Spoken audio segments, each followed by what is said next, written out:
కర్మేలు కొండపైన గొప్ప మేఘమై ఆవరించగా ఆహాబు భయపడిన అగ్ని వర్షము కుమ్మరించుమా.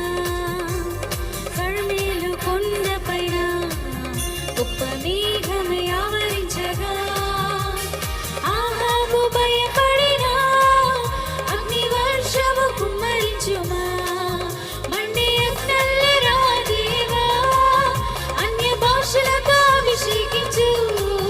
ఎరిసి గాలుల్ని నరతాకుమా జీవనది వలె ప్రవహించుమా. అందరి స్వరం ఎత్తి మండే అగ్నల్లెరా దేవా అన్య భాషలతో నన్ను అభిషేకించు ప్రభువా.